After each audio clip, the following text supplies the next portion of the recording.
Hi, my name is Gretchen. I have been struggling with this project, I have to admit it. This film was supposed to be about me and my social awkwardness, and how programs like Cure have helped. I've always been shy and uncomfortable when I go alone to social events. I go anyway, but I'm that weird kind of wallflower that gets over it pretty quickly as soon as I've made some kind of a meaningful contact. But until that time, it really does feel like torture to me. I truly value my cherished friendships, and especially those that get past my seemingly random comments and observations. I thought this project might be a way to move past the overthinking, but not so. So I started making this film with the intention of highlighting first the struggle that it can be for people who commute to the city for many years, to make connections with people once that work identity is gone. Many days I work late and weekends and not leaving any time for relationships beyond my work and family. Then there was going to be a part about how my father is gone now, who was a significant part of my daily life and a best friend, and how my children are all grown now, have finished college, and are out living their own best lives. Then a little woe is me about being isolated during the time after the pandemic. About how I got used to staying home during the pandemic, about not going out and socializing, not being close to anybody, and not depending on anybody but myself. Right before the pandemic, I also lost my job. My law firm was merging with another law firm, and at my age, it was just very difficult to find another job. That was a real blow to me.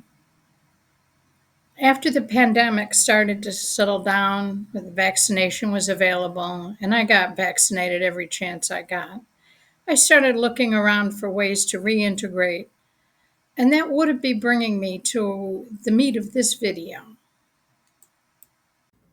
I joined some great groups, I took some classes, I took some tests, I got certified, I got licensed, I got my groove back, but yet I was still struggling.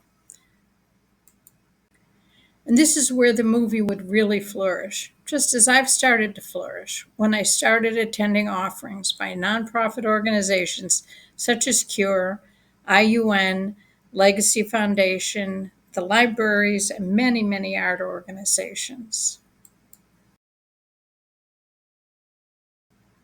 But now it's all endangered.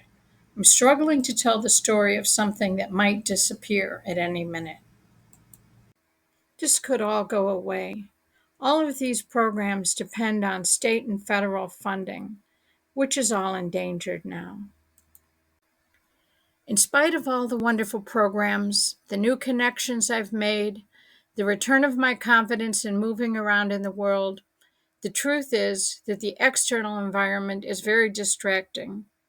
The political environment and its toll on me has squashed every attempt I make to try to tell this story about the impact of organizations such as Cure. Instead, it moves me, compels me to try to do something about it. So here we go, learning to use what I have learned so far to try to raise my voice.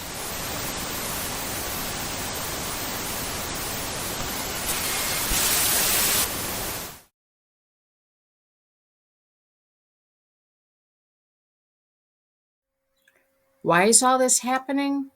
The answers to that are too complex for this short video. But the bottom line is that to change it, people need to help register non-voters. Everyone's going to need to vote. We will need to actively support new candidates.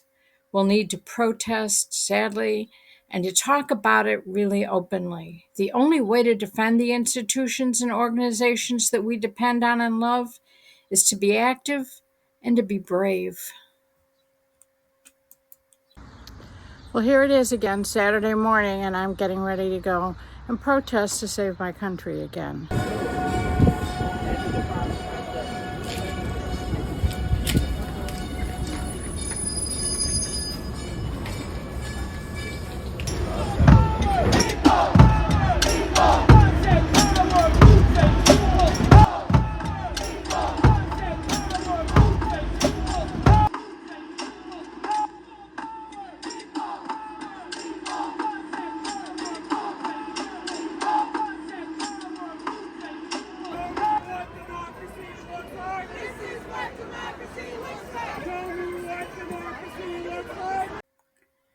The diversity of people at these marches is astounding, but more impressive even than that is the range of emotions I saw: anger, determination, fear, and more teary eyes than I can count. These ladies in the pink pussy hats were at least in their mid-70s, and it seemed like they've been doing this forever, sadly. Others looked ill-prepared. Some you could tell this was their first protest. Their signs were hard to hold, and they had a look like they didn't want to be there, but they knew they had to be there. It was cold, it was windy, it was Saturday, but here they are. When I first saw these children and their signs, at first I thought it was just cute, till I remembered the museums are being selectively and devastatingly defunded. The schools are being threatened, blackmailed. Some are closing, and many teachers will not continue to work in this environment. The national monuments are being mined. The park rangers are being fired. It's not cute at all what's being done to the children. It's horrifying. I teared up for the rest of the walk. Every time I thought about what was at stake here, I nearly sobbed. On any given week, the damage that's being done to dismantle all the structures that keep us safe, healthy, fed, secure, and educated is worse than those in any other president's entire term. The threat to people of color, regardless of citizenship, to journalists, to scientists, is enormous, and it will get worse without a strong response from the citizens, the privileged citizens, especially. Those not immediately threatened need to stand up for those who are.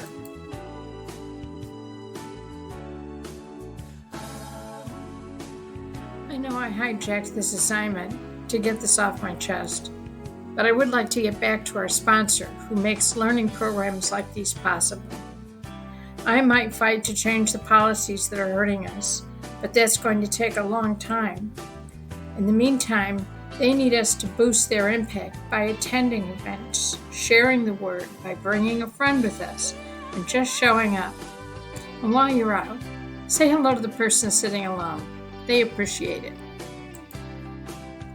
I sincerely want to thank the CURE program and Senior University, as well as IUN, the Anderson Library, and Jessica Renslow for her excellent and patient instruction, and Gretchen Sipp for teaching me how to use typography in Canva, and finally, the donors who help keep programs like this going.